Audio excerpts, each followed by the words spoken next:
मस्साजोगचे सरपंच संतोष देशमुख यांची हत्या झाल्यानंतर 80 दिवसांनी चार्जशीट दाखल करण्यात आलं। त्या चार्जशीटमधील देशमुखांना मारतानाचे आरोपींचे फोटो बाहेर आले आणि राज्यातून संताप व्यक्त करण्यात आला।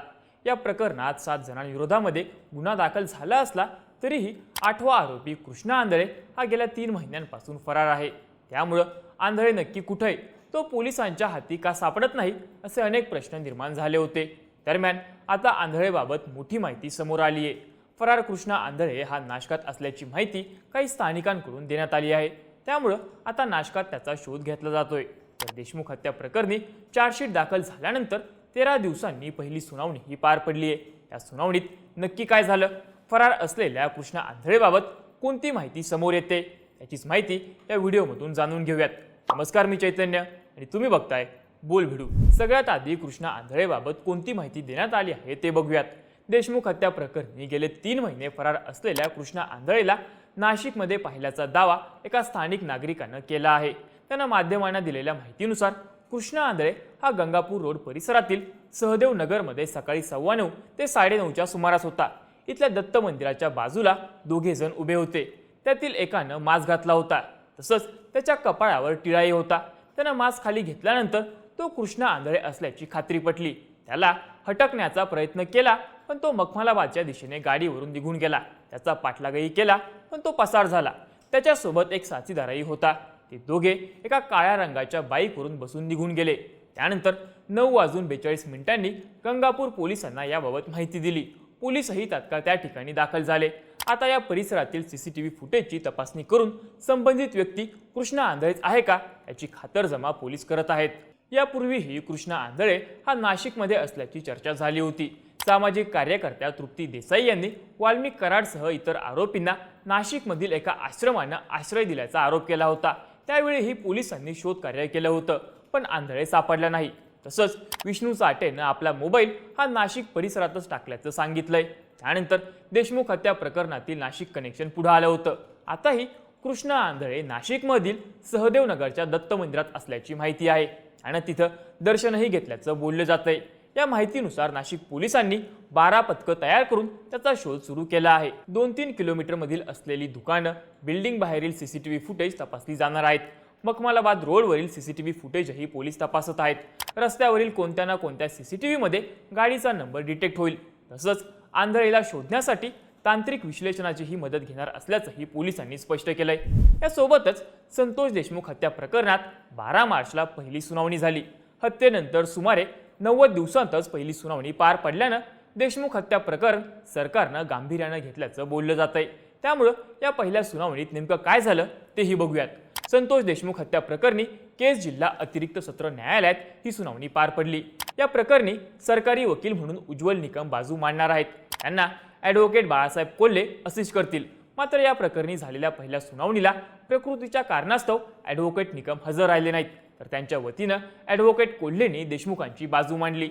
यासह धनंजय देशमुख सुद्धा यावेळी केस न्यायालयामध्ये हजर होते।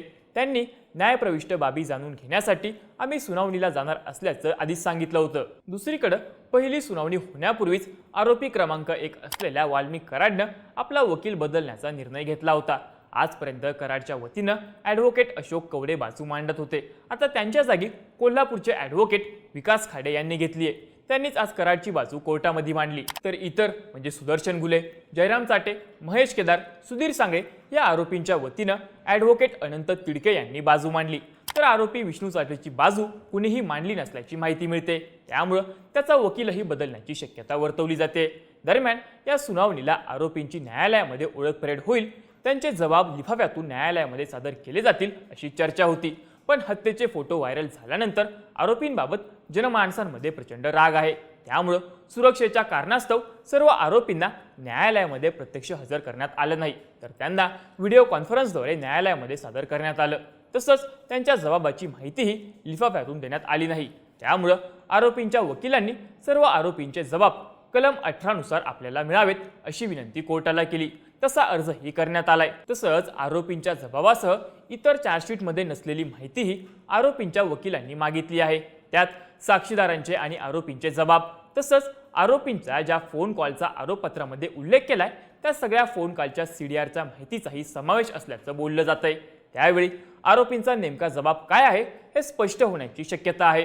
मात्र आरोपींच्या वकिलांच्या या मागणीवर आपली बाजू मांडण्यासारखी सरकारी वकील कोल्हे यांनी वेळ मागितलाय. त्यानुसार कोर्टानं पुढील सुनावणी 26 मार्चला होणार असल्याचं जाहीर केलंय. याबाबत सरकारी वकील ॲडव्होकेट बाळासाहेब कोल्हे यांनी सांगितलं की बंद लिफाफ्यातील आरोपींचा जबाब, रेकॉर्ड केलेली कागदपत्र त्यांच्या वकिलांना हवी आहेत.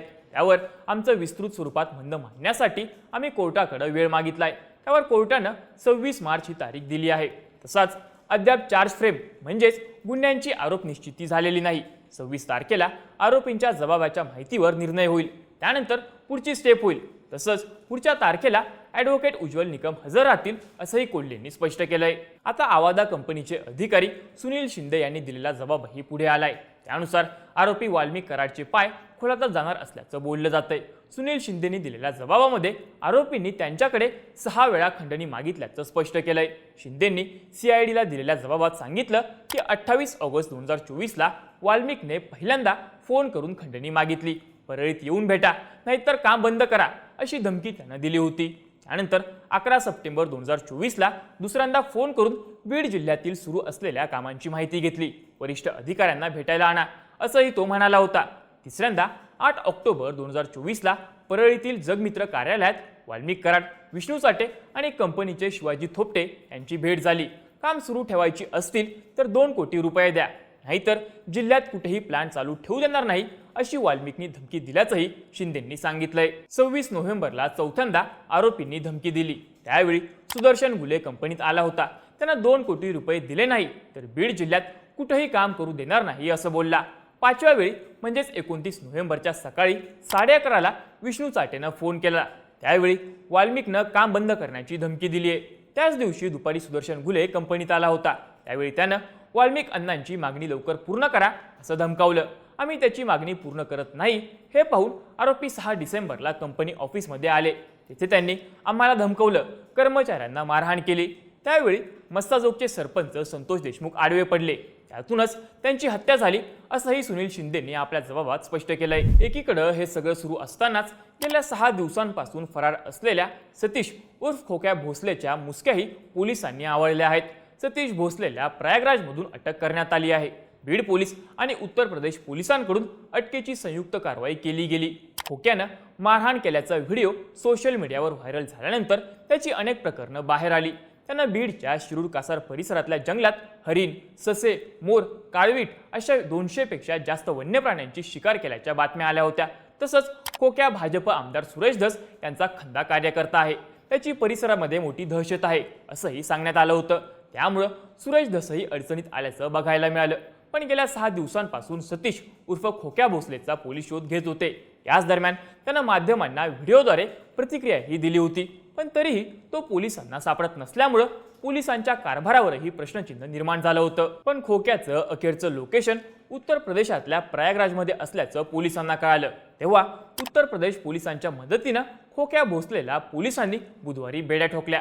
त्याला बुधवारी किंवा गुरुवारी बीडमध्ये आणण्यात येईल अशी माहिती पोलिसांकडून देण्यात आली आहे.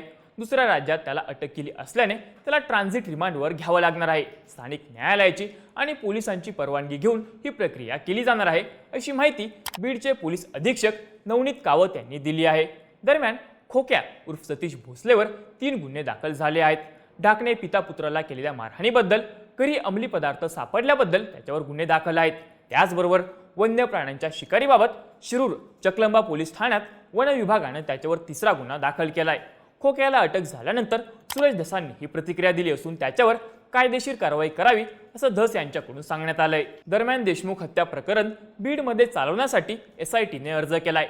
त्या अर्जावर आरोपींच्या वकिलांनी आपली बाजू मांडण्यासाठी वेळ मागितला आहे. त्यामुळं त्यावर 18 मार्चला सुनावणी होणार आहे.